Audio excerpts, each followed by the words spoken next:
Hello and welcome to another episode of It Was Mooney, your source for all things movie, streaming, and pop culture related. I'm your host Kosi, and I'm joined always by Wani B. And just a classic two-man episode, my brother. Classic two-man, baby. What's up, man? What's up? So what we got on schedule for today, man? So we're gonna do a review of basically the first half of the Severance season 2. All right. We obviously did the first 3 episodes already. Yes. Put on some theories. So we'll lightly go over the plot of those and lightly cross those.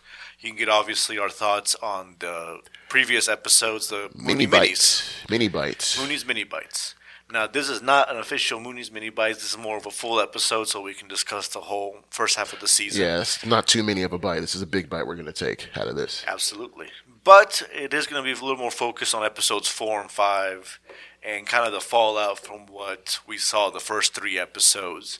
Try to tie it all together and then finish with mostly our thoughts and theories of what's going to happen with the show moving forward. Cool. All right. So, hopping right into it.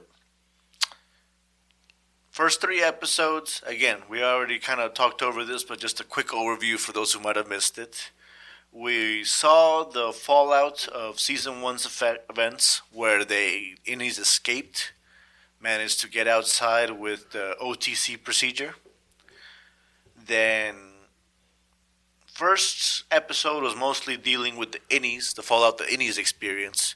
Mark's experience with the new replacements, trying to get his old co-workers back, meeting the gang, getting them all back together again, finding out that Milchick was in charge and little kid Miss Huang was now the supervisor. Following that, we saw episode 2 as a kind of a mirror episode to episode 1, where we saw what the Audis did during that same time. We actually had quite a few scenes that lined up to the second between those 2 episodes, when they transferred between the elevator floors, going down and out. Yeah. Pretty cool stuff. Great attention to detail by the showrunners. That's also when the theory started to take effect in the internet. Obviously, we found the answer by now of whether it was Helly or Helena down there. And again, I'll say this: rewatching 1 through 3 to prepare for this, they did a good job of just making that as ambiguous as they could until when it was going to be revealed. Definitely had some great signs. Ultimately, the people who focused on the elevator thing, these little details, were rewarded. They were rewarded for basically their detailed, their attention to detail, their snooping, their sleuthing. Honestly, credit to Reddit, credit to the internet. All thanks to Reddit. Shouts for out. managing to point out, not just guessing that this was happening, but pointing out the cinematic elements that showed us the directors and creators wanted us to think something was going on. I will get into some, I feel like, holes with what ended up happening. Yeah, you told me you're having some, even though you enjoyed what you saw, there were still some kind of inconsistencies, you said. That's the way I saw it, but we'll go into that in a second when we talk about episodes 4 and 5. Right. So, and then episode 3 was just kind of a follow-up. We saw the goats for the first time. Yes, the goats. We saw Dylan's wife for the first time. The fact that Milchick was bribing him with access to his wife and access to his real family. Yeah, she had a whole life, she was security, whatever. It was really as another way to kind of keep him on leash, and potential drama between her maybe falling in love with Innie versus the most Audi. definitely. Yeah, most definitely. Yeah, could be potential fertile ground for some drama. They definitely sowed some seeds there with that one. Yeah. Definitely. And so that's where we were, and then obviously the big final of episode 3 was Mark getting reintegrated. Awesome scene with the crossover. Yep. Editing, shooting, shooting, the music, the acting. Fantastic stuff. It really is a great scene in television. I don't know if I put it in my top, but it's definitely an amazing scene, just in terms of just not just how it looks, but just what it means for the character of Mark. The way it managed to represent the mental break between 2 minds coming together. Exactly. Yeah. Was amazing. Yeah. Right? The way it managed to show that to the audience, because that's the kind of thing that's easier to write on paper right? Because you can describe the emotions, you can describe what's happening internally. It's a lot harder to get that on film. Yep. Right, and they did an amazing job of doing so. Kudos to the team behind this. Ben Stiller, Dan, what's his name? Look it up, Jamie. Pull it up, Jamie. Cozy Jamie. No, seriously, I do enjoy the fact that like they're able to approach these themes in such a manner. So it's Dan Erickson. Dan Erickson. Yeah. There we go. So yeah, I like how Dan something. yeah, I like how him and Dan Erickson are able to approach these themes in a way that like are both visually stimulating to the viewer, but also still reminds you of like what this show is about and just what this character's journey is, like going into episode 3, going into episode 4 now. Yeah. Yeah, no, so this is the new content on this show. And obviously these are some of the big and most impactful episodes. Hopefully everybody's already seen them, because we're definitely going full spoilers ahead. Oh, yeah. So we're telling you right now, full spoilers, because stuff happens to Mark. Yeah, stuff happens is an understatement. So, going into episode 4, we see for the first time the innies on the outside based on Lumen's direction, right? That Lumen's putting them on their outside themselves. Very cool establishing shot. Yeah. We have what's called an ortbo. Mm-hmm. What is it? Outside retreat. We'll look it up for a second. It's a bizarre acronym. Yeah. Ortbo. Ortbo, yeah. Retreat for teaching. Let me see here. No, we'll look it up. Yeah. But anyways, the establishing shot is them out in a big ice field. Yeah, they're in an outdoor retreat team building occurrence. Outdoor retreat, whatever it is. The occurrence part is the kind of the weird occurrence was the one that told you. Outdoor retreat team building. Occurrence. Should have been exercise. Or B. It makes sense, though, why they call it an occurrence. Occurrence definitely is one of those understatements. Very aptly named. One of those corporate understatemments that makes one of those euphemisms. Great acronym. Yeah, Ortbo. So anyways, opening shot is, I think it's Irving on the ice. Yeah, it's like you zooming in, like it's that cool dolly shot they do where you're on the character's face to show you that, okay, we're entering the different innie from Outie. Which is and we have the ding, obviously the now infamous ding. It's iconic ding, yeah. We see Mark up on a cliff. It's a beautiful scene. We haven't really. This show has stunning set design and cinematography week to week, but we haven't quite seen something like this. Did you think that they were actually out? Because we're doing spoilers. Do you think that they were actually out in an actual cold tundra? Just. I've actually heard theories about that both ways. There's some weird occurrences, like the TV appearing out of nowhere. The fact that Irving didn't freeze to death. Yeah, that was the biggest one, actually. We'll talk about this. Yeah. We'll talk about some of the discussion. There's good theories to be discussed here. Anyways, we have that establishing beautiful scenery, beautiful but also dangerous and scary scenery. We're obviously worried about Irving immediately, and we see his stress about having to be out on the ice, having to walk carefully. Yeah, you feel it. Mark's up on a cliff. They are in precarious positions. They are not safe. This is not a fun, team building exercise where you're going to the beach or you're going to Benihana's. They had those cool Russian outfits. I'd call little cool hats with the big coats. All of them had matching, all suited up. The whole team. Very, very fancy suiting. Russian dignitary. Very fancy costuming from the show. So they start getting together, and then first ominous sign, Helly appears. We don't see an establishing shot of her by herself or see where she pops up. She just she just suddenly appears up on Irving, basically, right out of nowhere. Irving kind of clearly gets spooked. We already know he's suspicious because he caught on to the lie about the night gardener, and she's on to him. I think her. Yeah, he's on. Vice versa. Sorry. Anyways, the gang finally gets together. They meet up with Dylan as well, who's up on the cliff, a little more safe, and they find that TV, the TV we were talking about. The TV comes out of nowhere. They're talking, and then boom, TV. Like literally, I saw somebody on a review put Comes a screenshot. It comes a wide shot of them, A all wide four. shot of Yeah. the whole four looking, and then the TV was not there, and then the next immediate second the TV was there. Yeah, some And cartoonish, just like Looney Tunes. Yeah, it's some Looney Tunes. It's unsettling as well, though. Definitely unsettling as well. Because this definitely had the opportunity to come up as a funny satire of a corporate retreat going over the top and then trying to excite you with silly things. Yeah. But there's a menacing underthread to it. It's beautiful, but very menacing. Almost like, oh, hey, you wanted to go outside? Here's the outside.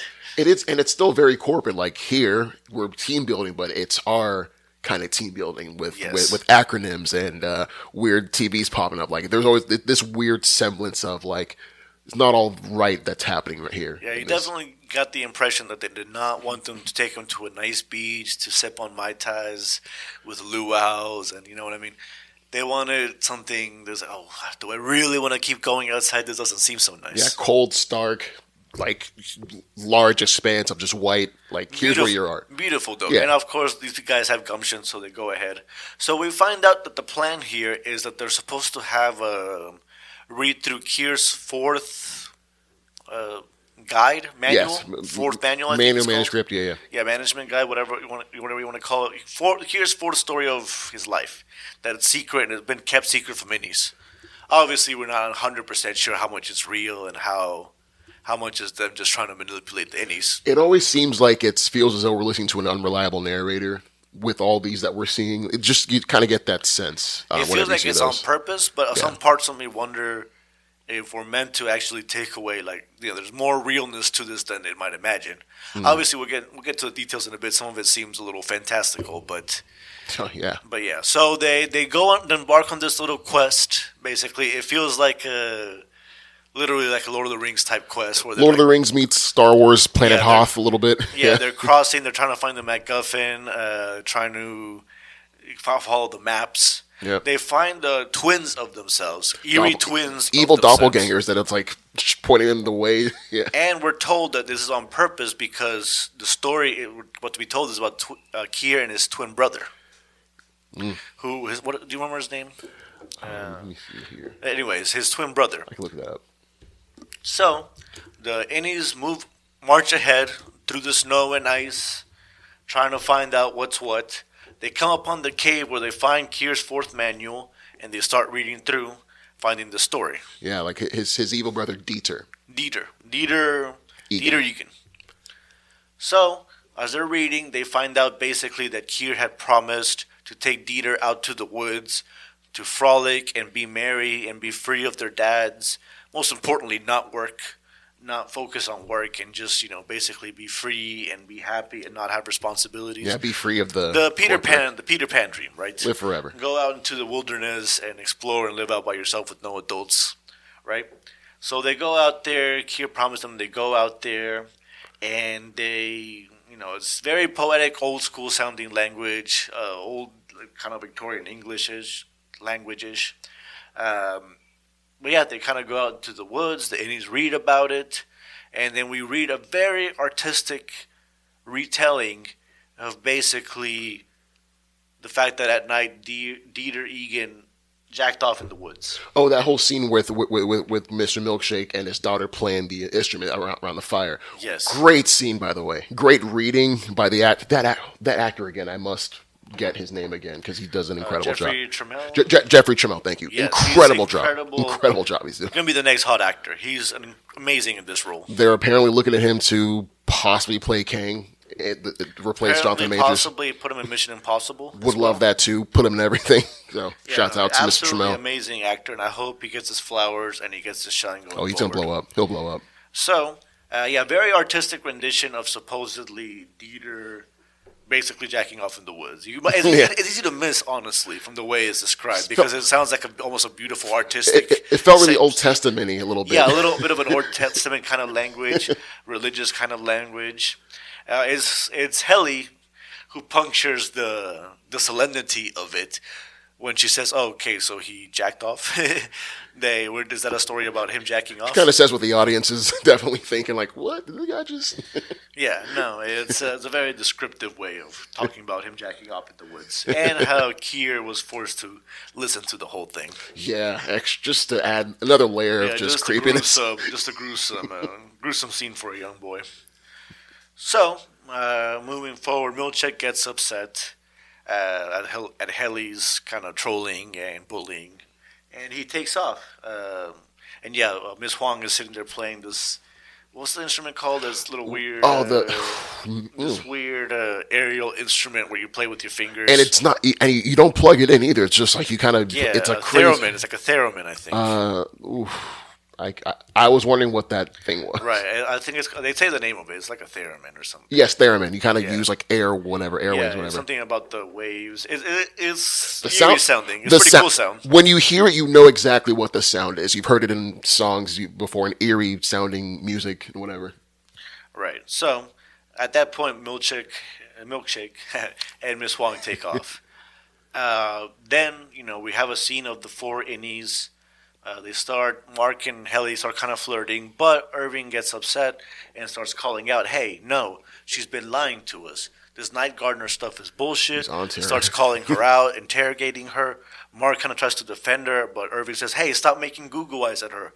She has to be lying about something." And I was like, "Yeah, Irving, yeah, like let him know." But even he seemed to be thinking, okay, it was Helly lying about covering it up. At some point in the tent when he was by himself, he said, "Hey, it's okay, Helly. Just tell me."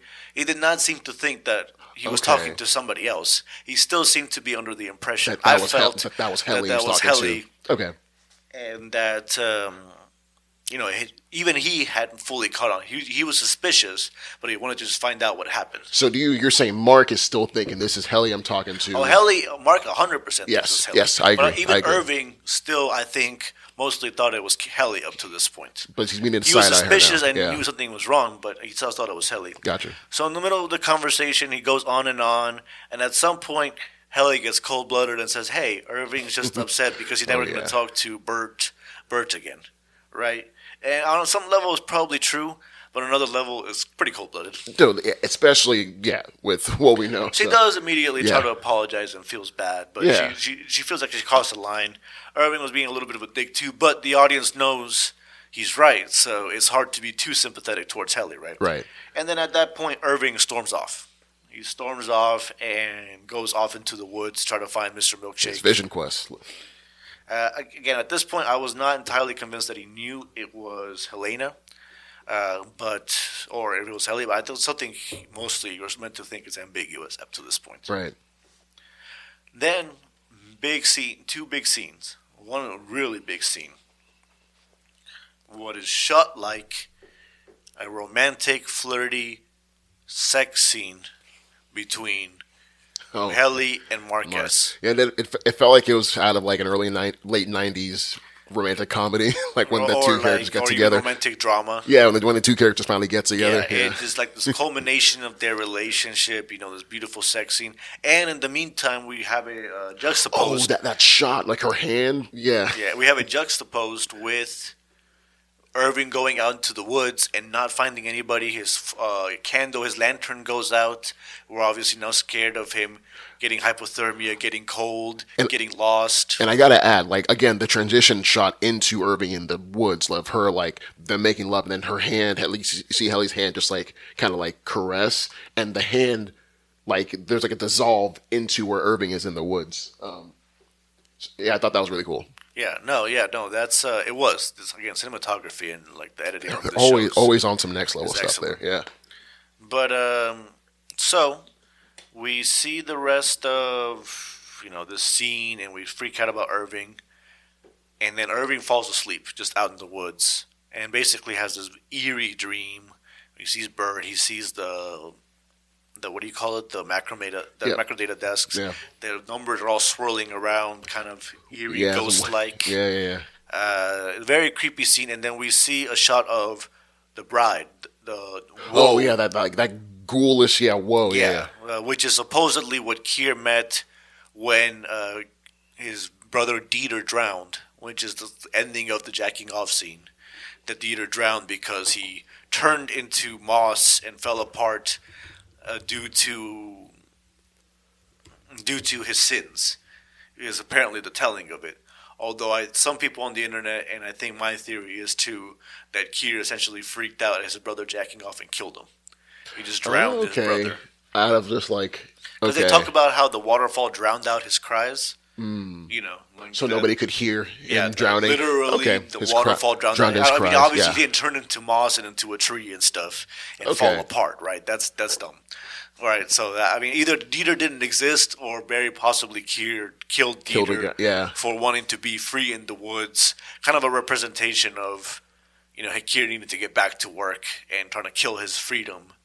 The freedom of being kind of hippie side of him. Yeah, like he knew he was about this corporate life, but he like through his brother. But his brother was not, and he had to kill that essentially. Yeah, and they were young, but he already kind of had that work ethic mentality. Right. But yeah, no, it was a pretty eerie scene, and we see this bride, we see this personification, which is we know is one of the woes that Kier or one of the tempers that Kier supposedly mastered to become, you know, who he was, right? And we've seen the goat as well, the symbology. We've seen some of this stuff already, so it's clearly meant to be pretty important. And it seems to be very related to what the macro data department is doing too when they refine the numbers. It seems like they're refining into each of the different 4 tempers. Right, yeah. Anyways, then we have the follow-up the next morning where Irving is actually fine. He's alive. Yeah, just goes to sleep. Yeah, he apparently takes a nap. I think why some people on the internet are theorizing that they weren't really outside. It was just so obvious with that one. It's like, okay. But it's strange because, the fact that he just fell asleep outside in the woods at night in, you know, sub-zero weather and just woke up the next day like it was nothing. Yeah, they kind of just say, okay, whatever, he's up now. Yeah. Get over it. It'd be one thing if, you know, Mr. Milchick had found them and, like, they'd been in an emergency scene or something, or, like, a big dramatic scene, but there wasn't. He literally just got up. Yeah. It was strange. So I can see why people are suspicious. And the TV and, like, just the whole weirdness of it, right? The unsettling aspects of it. Who knows? It's tricky. It's tricky to know what the show was real and what's not. Right. So, at that point, we woke up. Helly's gone as well from the tent. Mark's looking around. There's a telling scene the night before where Helly's, you know, romantic with Mark, and she tells him, "I didn't like who I was outside." Very clearly seeming to imply, "Oh, I didn't like being Helena either." Exactly. And then Mark says, "It doesn't matter who you are." And we also see the only brief moment of Mark's reintegration when he kind of replaces his wife's head on Helly's head while they're sleeping together. Right, that's the only sign the whole episode that, you know, to confirm that Mark has been reintegrated. It turns out they didn't just come together at one immediately, right? It's a much more subtle process than we might have seen at the end of last week, at the end of episode 3. Now we have the big bombshell. Irving comes out while Helena's out exploring. She goes to the waterfall, seeming to feel guilty about something. Again, it's very ambiguous at this point if she feels guilty about, you know, being an Egan and being the responsible one for all this, or what exactly is going on. But Irving comes up on her. Irving comes up on her from behind, and he's still obviously clearly suspicious. But then the first thing he says is, "You were cruel last night." Helly was never cruel.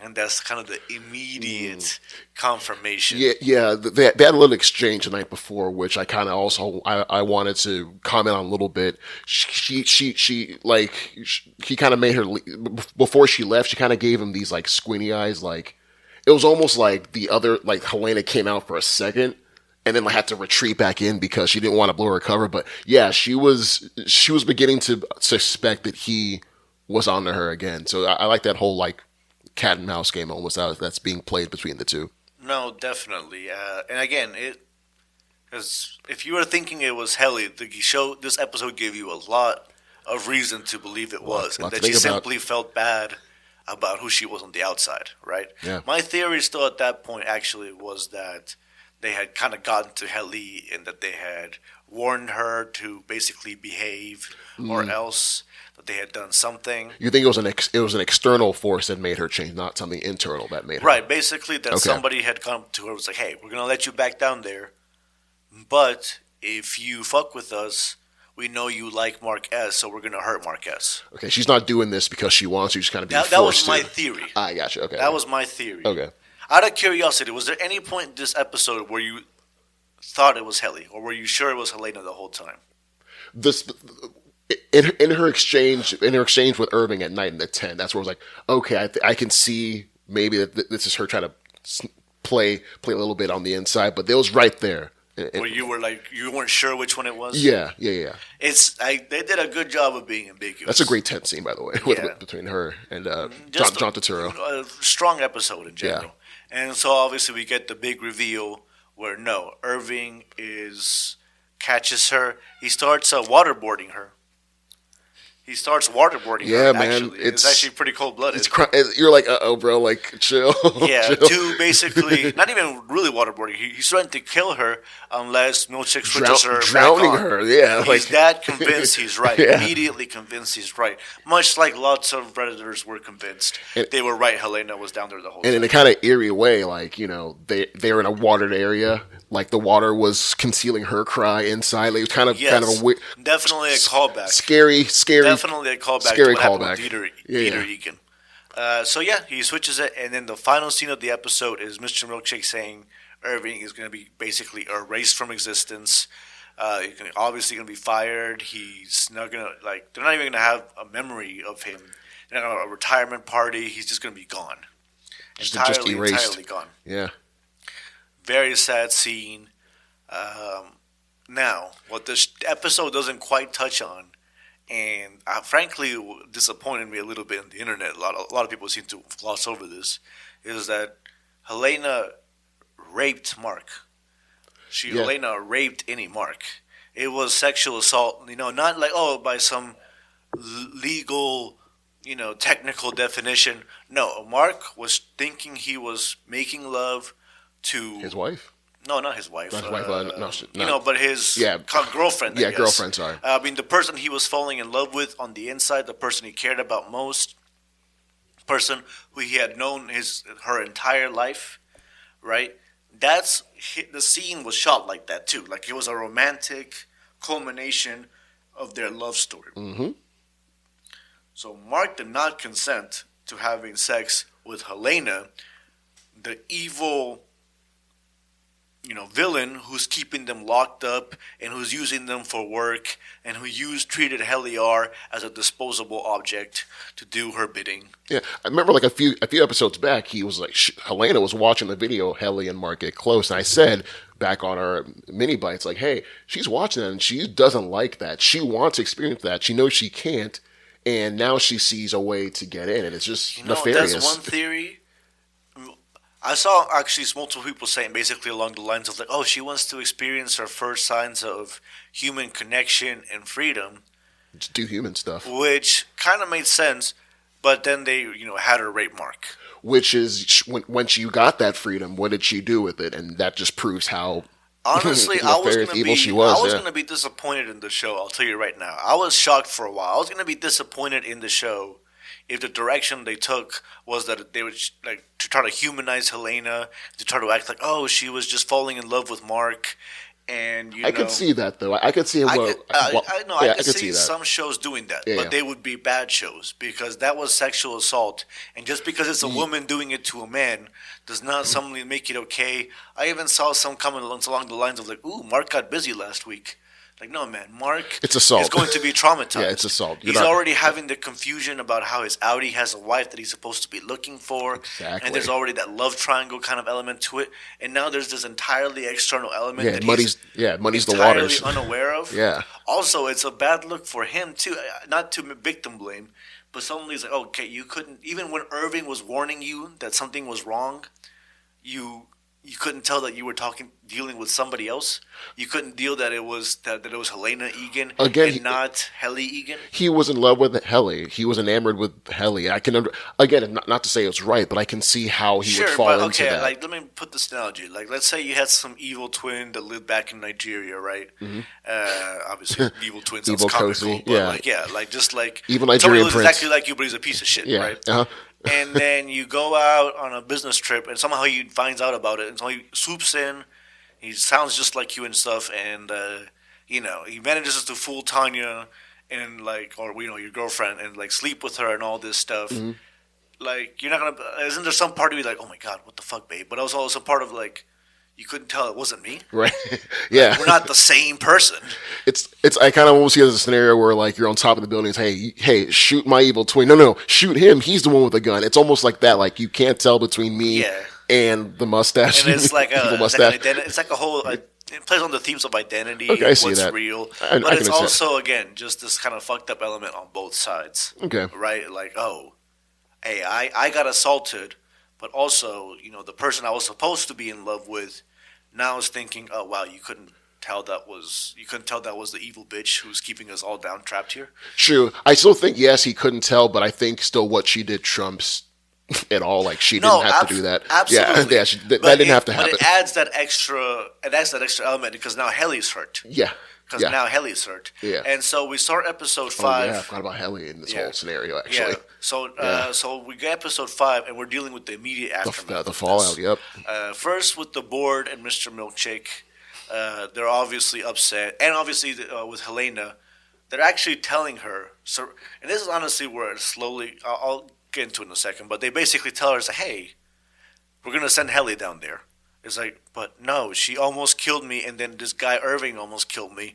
They're animals. I hate them. She doesn't say I hate them, but like. But she talks like they're others. Yeah, she clearly doesn't seem to like them. Yeah. Right. It seemed to dispel the notion that she was down there to be chums with people and to be buddies. It just seemed like she was down there to be spy for Lumen and to try to get them to work. Yeah, spy for Lumen, do that, and also just to fulfill her own urges and needs and whatnot. Yeah, maybe. Actually, my one theory and my theory that I actually kind of like is that maybe they needed her to sleep with Mark because they want her to get pregnant with this baby. Well, they're all about extending life and new life in many different ways. Perhaps. You know what? It would not be the craziest thing, right? It would not be the craziest thing if it was actually all part of the plan. Have to be reincarnated because it seems weird that Mr. Milkshake, one, just let it happen without, and that she was trolling him. It's weird in our interactions. I know they're trying to keep it ambiguous, but some of the stuff from episode 4 in the first few episodes is but they were all in on it together. It doesn't quite add up. You're onto something because episode 5, the whole response, even with Irving's thing, feels all corporate. It feels like, okay, let's just keep up these appearances to make sure our plan is enacted. So yeah, I think you might be onto something. No, absolutely. Yeah. And they kind of keep that up. It's very corporate response. They talk. Again, this is where I'm a little almost upset because a lot of the reasoning they tell her for going back down there, they don't make a whole big complicated thing where they have to threaten Helly or do a bunch of stuff. They just say, hey, we tried to send you down there, but you got fooled. They got fooled. So now we just can't do it again. Yep, that's it. So a lot of people were along the lines of, obviously they can't send Helly down there. She's too dangerous. But they did. And then there's obviously the question of, why didn't they send Helly down? Why didn't they send Helena down after she almost got killed? If they could do that the whole time. Unless they want and things. Helena had several days off. It's not like she was off for several days, so she had time to study the tape and all that. Mm-hmm. So it's why couldn't have Helena gone down there at the time? Okay. My reasoning, I thought was that Helly's work was too important, and that they needed the innies. Even if it wasn't Helly specifically, that they needed the 4 people representing kind of the 4 tempers as the innies. Okay. Right? Okay. We'd seen the symbolism of the number 4 multiple times. Mm-hmm. And we've seen that even when they replaced them, they didn't replace them with 1 or 2 people. They replaced them with another group of 4 people. Another 4 doppelgangers. Right? So it seemed to me that part of the concept was that they had to have 4 people. That maybe Mark was the most important, but the other ones still have to be doing work too. Yes. But now we see, they just got rid of Irving flat, and they didn't replace him with anybody. They just now have 3 people. So apparently his work wasn't important. We now know Helly's work wasn't important because Helena couldn't have been doing any work. Mm-hmm. So actually, no. Apparently, the show is telling us that the only person whose work really matters is Mark at this point. And they even call it Cold Harbor the greatest event in world history, right? They literally, the guy from the board literally says that it's going to be the greatest event in mankind's history when Cold Harbor is completed. So apparently, yes, Lumen at this point is almost entirely focused on Mark as completing his job, which he's 85% of the way done at the end of the episode. I want to add during the whole going away funeral for Irving, basically the Wait, let's not jump ahead that far. It's two-headed. Okay, sorry. Yeah. So at this point, Helly goes back down there, and we see Helly for real for the first time and interact for the first time this season. And the reaction she gets is very icy. Well, right? yeah, of course. Dylan and Dylan and Mark both look at her suspiciously. They don't really believe it's truly Helly. Now, obviously, they're still suspicious. They just sent Helena Egan back down there. Who wouldn't be, right? You have that. You can never really trust her again, right? You already know that she was able to fool you. So, from Mark's perspective, from Dylan's perspective, she was able to fool both of them. And I like the show is taking this route of all right, Mark isn't just some sap that's going to go along with what's happening. No, he's cognizant of what's going on, and they know what's happening. You can see his trauma immediately. Yes, you can see he's cold. Not only to Irving, but to Helly, but to Dylan. Yeah. He doesn't care. He just wants to get back to work. He just accepts that Lumen is dominant. You see the hurt, the trauma. It broke him. Yeah. It's a believable, nearly broken. It's a believable trauma response to what happened to him, which again was a sexual assault. Yeah. Not some legal kind of maybe if you see it too strict by the definition of the law. No, by any possible definition, that was an assault, a sexual assault. Done to him by the company he's done to working him for. By the corporate people he works for. Yeah. At this point, maybe just for Helena to get her kicks, maybe because she was low-key falling for Mark, or maybe, honestly, because, she was trying to have Mark's baby, and that's all part of the plan. Who knows? I could believe any of those at this point. But we do absolutely deal with that fallout in a realistic way, where it's not treated as if Mark had a great time or something. It's treated as if Mark had an assault happen. Again, I was telling you before, I think the show handled it very well in terms of realistically and just, and it served the character of Mark well in this. Again, absolutely. Yeah. We saw the way it fractured their relationship. They no longer have that friendship. They no longer have those good vibes and good work together, right? They've been successfully splintered.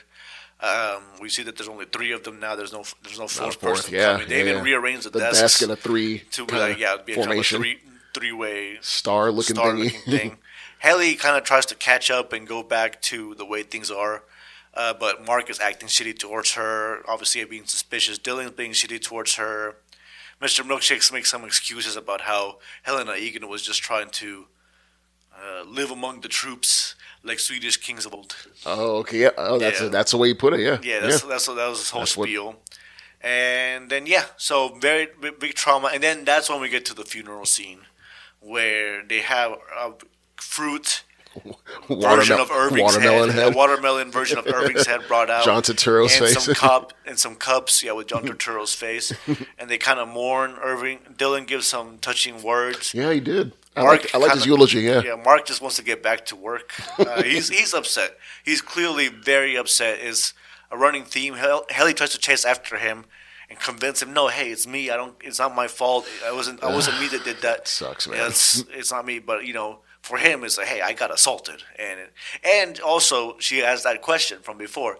You really couldn't tell it wasn't me? You really couldn't tell? And his response is immediately to get upset. It's like, clearly I couldn't. Yeah. In a defensive way that suggests, I couldn't to the point. I couldn't fooled. To the point that I was seduced into sleeping with the devil, basically. Yeah, he got played.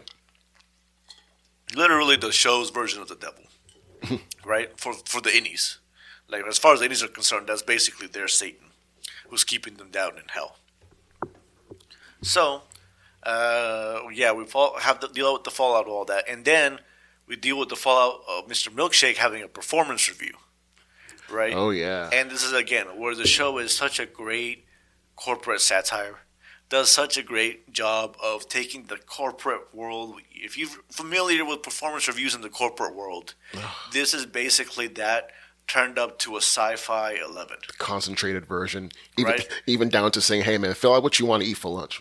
Yes. Like little boy. Oh, there's going to be a 6 hour. There's going to be a 6 hour event. It's going to be Yeah. a whole thing, and it's about like a monthly review. It's not even like a quarterly or yearly.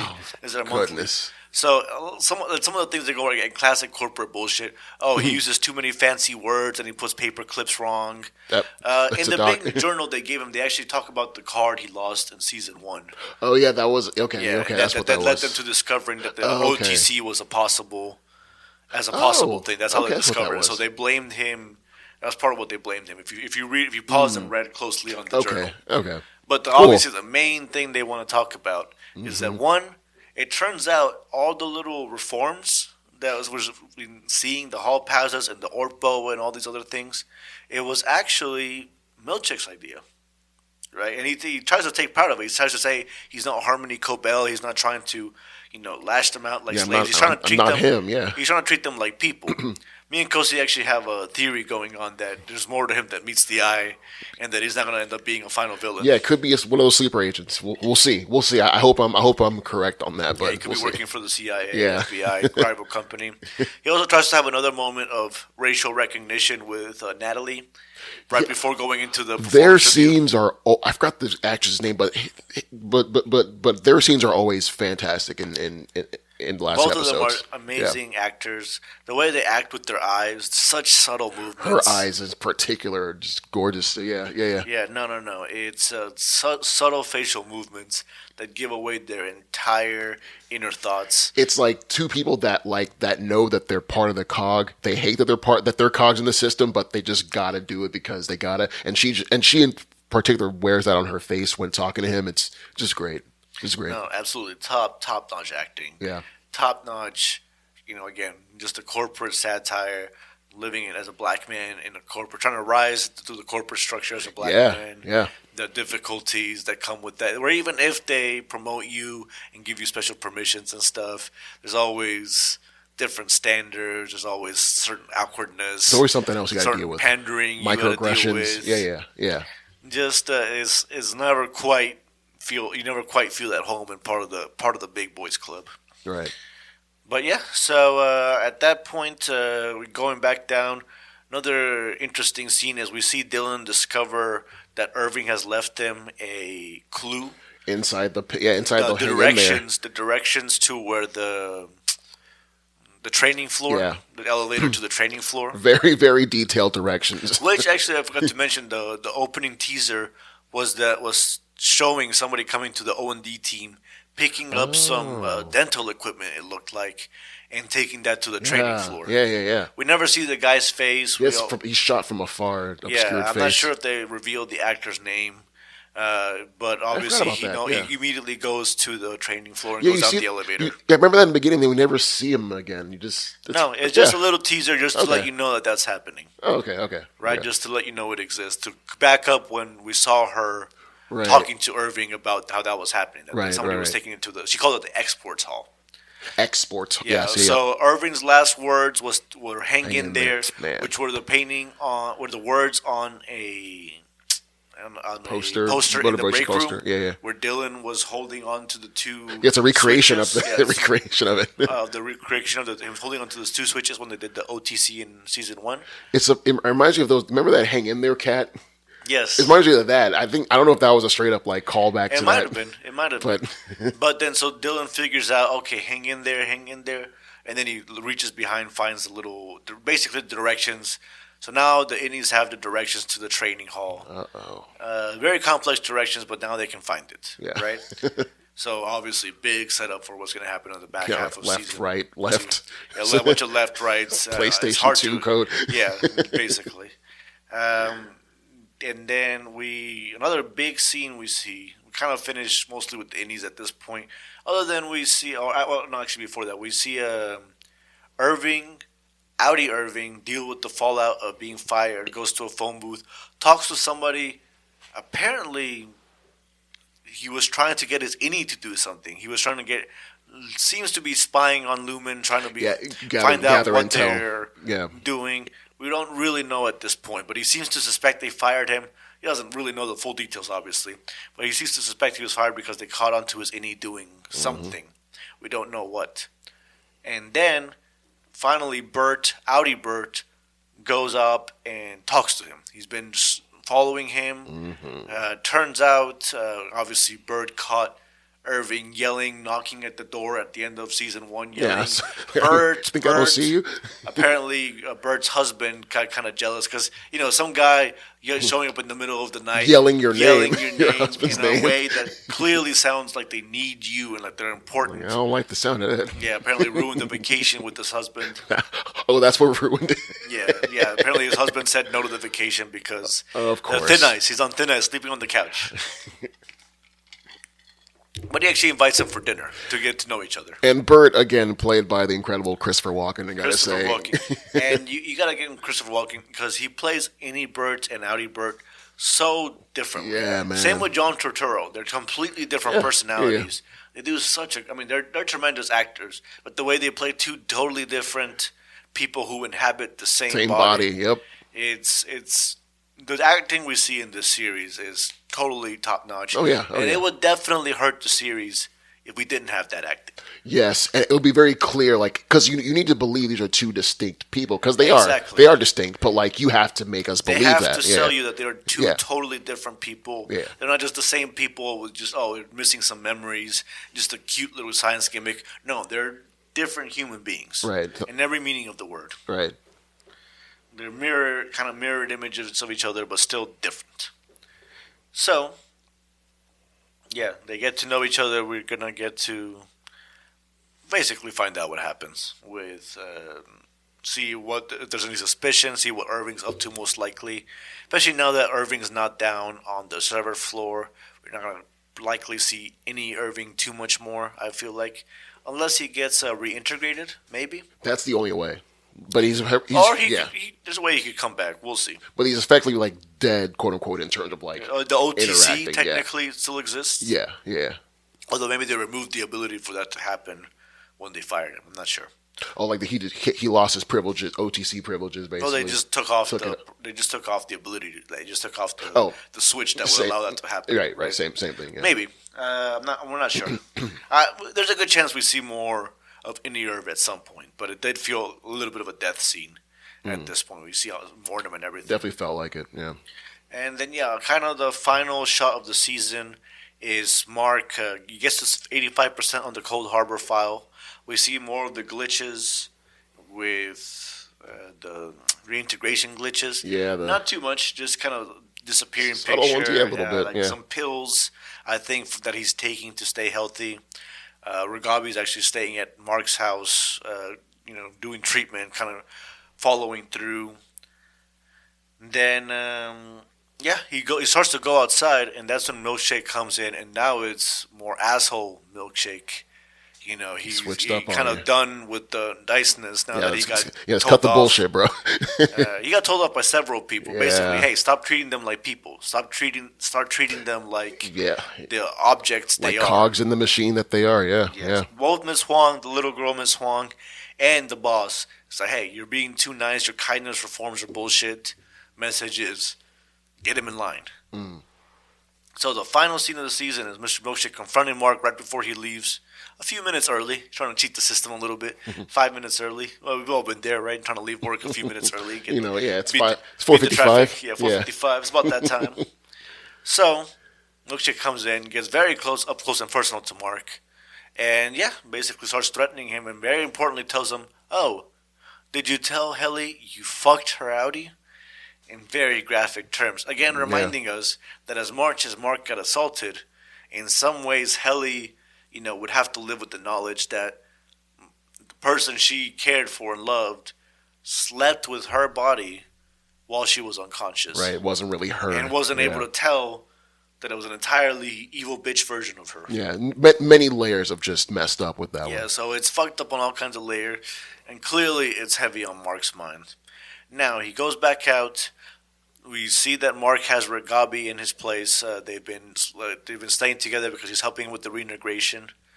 And final scene of the episode, and it's a big scene, Yes, it is Mark sees something that reminds him of Gemma, his wife, and suddenly we see, kind of like Petey in season 1, we see one of these like blackouts where they goes into a different place, and so we suddenly see that Mark is down on the severed floor, like he thinks he sees himself down on the severed floor, and we hear Miss Casey's voice, obviously his wife's voice, saying the nice kind of meme-like things from season 1.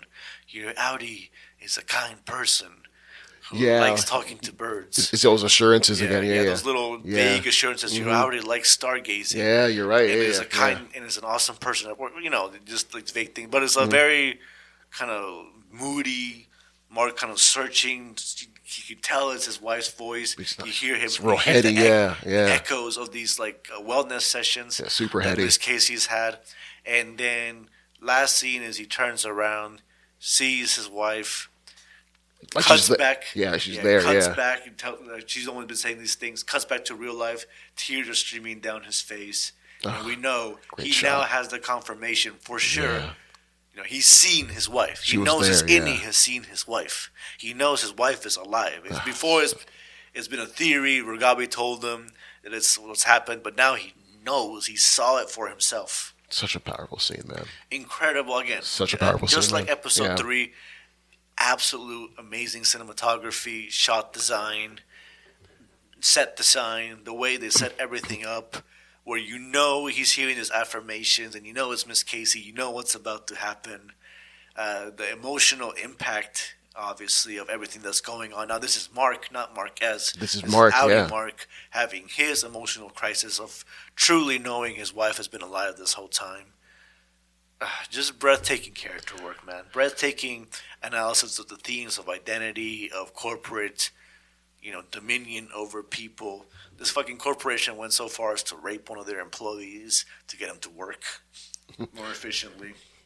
Yeah, man. So where do you see this going now? Like he knows Gemma's there. It's like what now? Like it's like obviously I think he's gonna burn the whole place down now. The reintegration is gonna keep going. Well, yeah, of course.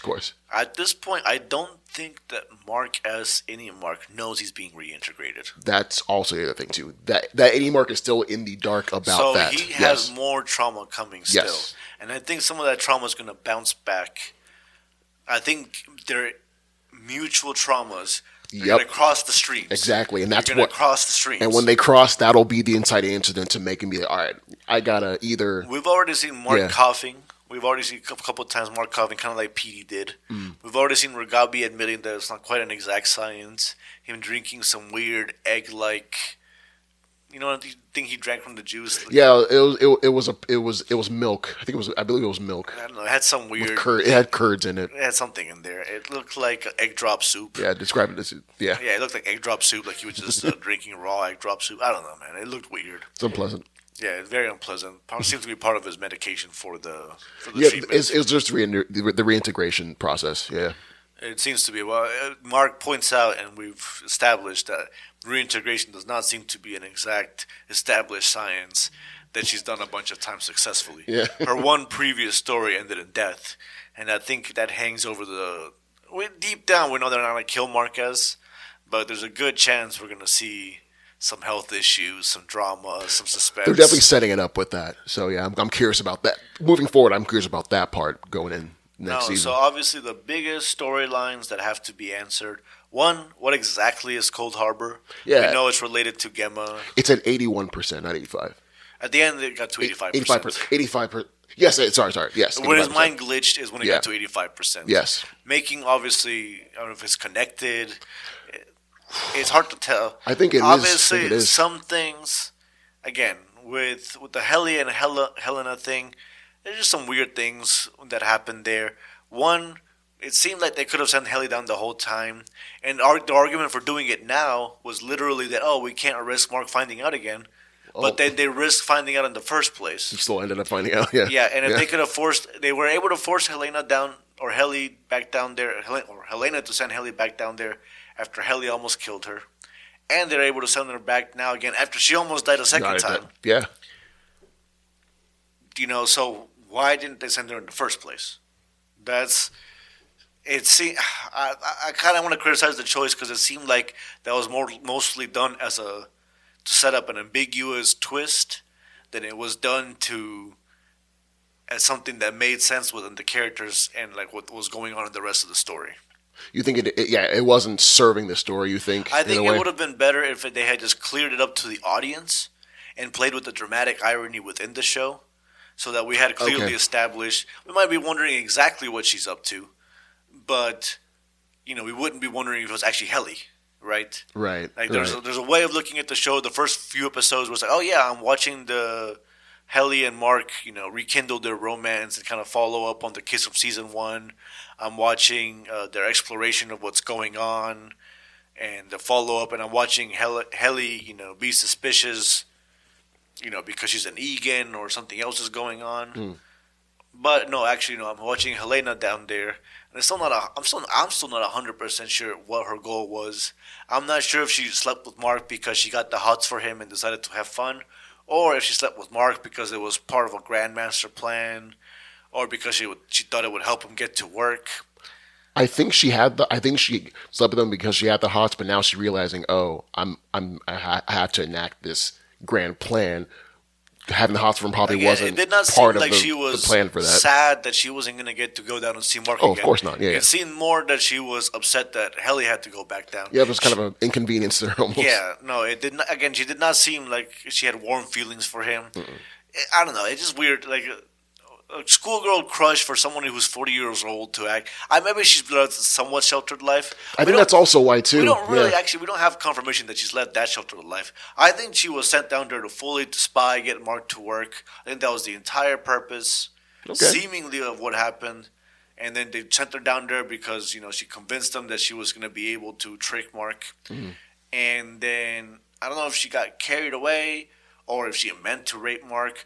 I feel like I like it better if the villain did villainous things on purpose. Yeah, I think they're rather going than more. the though. villain Yeah. did villainous things because she was falling for him. Like that's, I guess you could see the message of how she's so closed off and twisted from humanity that she thought that was somehow romantic. But again, I feel like I would like it better if that was just part of her master plan. Yes, somehow. same here. I think it was part of a master plan, and Mark was I'd rather wasn't. root against Helena because again, I don't think she's done anything so far that is worthy of rooting for her. The only thing is maybe that her dad was somewhat cruel to her, and that the board is kind of forcing her to do stuff.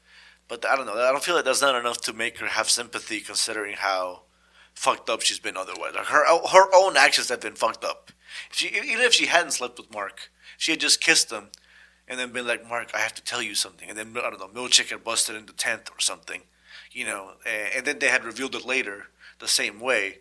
Then suddenly it's like she doesn't seem as villainous. It's like it's like you kind of get why Helly or Helena wants to get away from who she hates on the outside.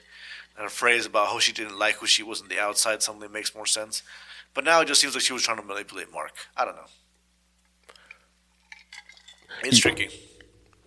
Yeah, it kind of seems as though she was like trying to in this whole evil master plan that she enacted. Mark was just an unfortunate casualty in it, and I think moving forward, she's going to keep her eye on Mark, but it's not like in some kind of romantic way, because that's the romantic way. The romanticism is for Helly and Mark, not Yeah. Helena and Mark. I So, think even that is snapped too, because I don't see how Helly and Mark come back from this, especially when we're already reintegrating Mark.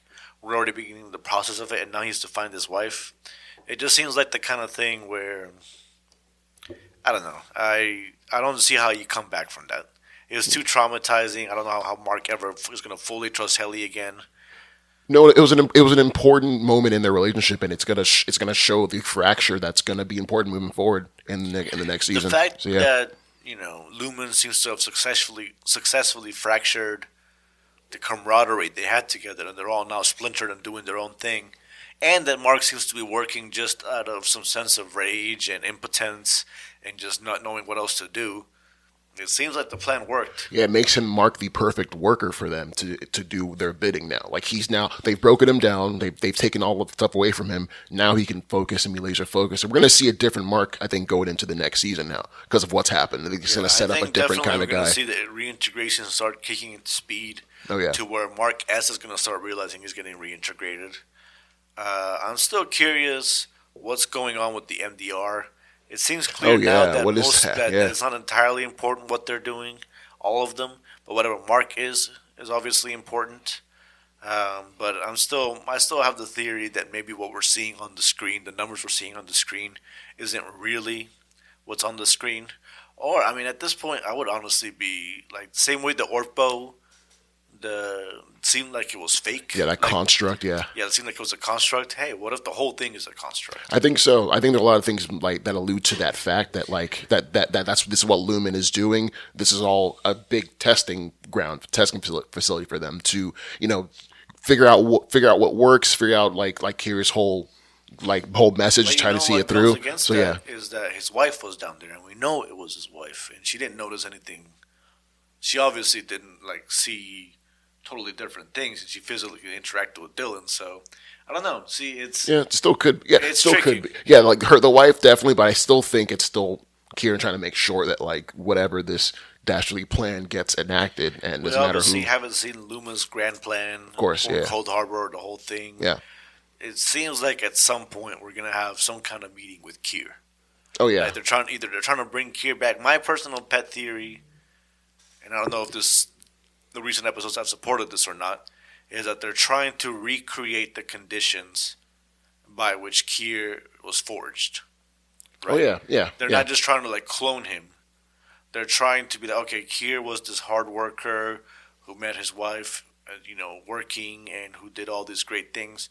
So he conquered the four tempers. He did all this stuff. So they want to create somebody who can overcome the same challenges to be kind of like recreate the prophet. Yeah, like given the same circumstances, because Yes. you said it your best. Just cloning him will be hard, but we could create an environment that'll give us that, and Yeah, it's working. They're trying to mentally Bring it out of him. recreate the mind of Kier. Maybe he's doing it to Mark. Who knows? Who knows? Maybe they got someone in the training room they're doing it to. Maybe it's even Gemma. There's still a lot of mysteries. I don't want to guess too much because obviously I was very wrong about my last guess. Yeah, no, yeah, it's good to speculate, and when we speculate, it's cool. But then, by the time the episode starts, let's just watch it and see, and then the speculation begins again for the next one. So it's cool to be wrong on a show like this because what they have written out and what they have played out has been really, really enjoyable so far. So this has been great. You put me onto this show, and I've had a blast watching it. So this has been great. I wavered a little bit after episode 4, but they dealt with it so well in episode 5 that I'll Brought still you back. clearly say it's the best show on television going right now. It's just wonderful. It's just wonderful the way it does it. It's wonderful the way it uses the acting performances, the set design, the Great cast. cinematography Yep. to keep you hooked, to show you just wonderful scenes, top-notch scene work. Just the whole show is excellently made. Right? Yep. There really aren't too many flaws I can think of at this time. Yeah. No. So very highly recommended. By the time this episode releases, I think episode 4 will already have come on at night. Yeah. Hopefully we can get it out by Friday, so most people will read this review before they watch it at night. Yeah, look for this episode to drop on Friday. But thanks. Well, we gotta do the plug of the week, Kosi. We're doing the plug of the week. Oh Big man. plug of the week, brother. I guess I'll go ahead and get it kicked off. Okay. So, my plug of the week, briefly mentioned it last week, but now that it's on Max, I want to plug the movie Flow. Oh yes, Absolutely yeah, man. beautiful, stunning movie. No words. An animated movie about a kitten in a kind of post-apocalyptic world and the voyage he takes as the world kind of floods everything, right? As the flooding takes over everything. Gets on a boat with some cute animal friends. Absolutely stunning movie. I won't spoil much other than to say that there's no horrifying, tear-jerking deaths, but it'll still stress you out. It'll still get you sentimental about the animals. Adorably made, beautifully shot, just stunning artwork. The way they tell a story without using any words, based on the emotions of the animals, based on their expressions, the way they capture, especially the cat, so perfectly. It acts exactly like a cat. Very much recommend if you have a cat, you hug them, watch the movie, Fall in Love. Beautiful, beautiful stuff. Yeah, man. I'm looking this up. This is I think it's nominated for an Oscar for Best Animated Picture. Best Animated Picture. I hope it wins. It's become. I didn't put it on our 2024 review because I hadn't watched it yet, but it's become one of my favorite movies of last year. Oh man, no! Like I remember you talking about this last week and how much you loved and enjoyed it. Yeah, I definitely want to check this out. Is it on a streaming platform at all? Max. Or? Max. Okay, perfect, dude. Yeah, I remember you talking about this. Definitely gonna check this one out. What about you, Kosi? All right, so my plug of the week is I'm gonna go take a little bit back now. I always go through my my Fandango list of just online movies, and there was one movie that came to mind this week. It was a Jonah Hill 2018 movie called Mid-90s. Ever heard of it? Mid-90s? Yeah, called Mid-90s. I don't think so. Oh yeah, so Jonah Hill, this was actually the first movie he ever directed. It stars Sonny Solchick. He voices Loki in the new God of War game, like little boy. Okay. So like he was the motion capture kid for it. So it stars him. It's just it's a period piece about just some kids skateboarding kids in 1993 California, and just about him just living life. And I picked that one because I like the fact that like Jonah Hill, he's known for being in Superbad, This Is the End, all that's a 21 Jump Street, but this was like 2018 where he decided to like, I want to direct and I want to just put just like this flair and this and this kind of like take on movie making out there, and it didn't really do well in the box office. A lot of people just didn't really go see it, but I liked it a lot. And yeah, it's called Mid-90s, just a coming of age movie about like a kid who skateboards, and yeah, it turns 7 years old this year, and I kind of feel old just thinking about that. But yeah, I watched it a couple days ago and just saying like, wow, this is like Jonah Hill's first movie. Yeah, it's currently not on any streaming platforms. I think you can see it. Maybe I think it's Hulu's the only one I've seen it on. But yeah, if you just get a chance, Mid-90s is the Jonah Hill movie. Good recommendation. Thank you. That's my plug of the week. All right, Kosi. Fun episode. Yeah, man, dude. All right, now we can actually fist bump because, dude, I want to thank you now for tuning in to have this conversation about Severance, and thank you, listeners, for tuning in. And again, you can find us on every streaming platform. We are currently working on getting on Apple Podcasts, but of course, you can find us on Spotify. You can find us on YouTube. You can also find us on Blue Sky. You can find us on Instagram. Talk to us on Reddit. We'll be on there from time to time. But yeah, I've been Kosi, and I've been joined always by Wannabe. Until next time, guys. Adios. Adios.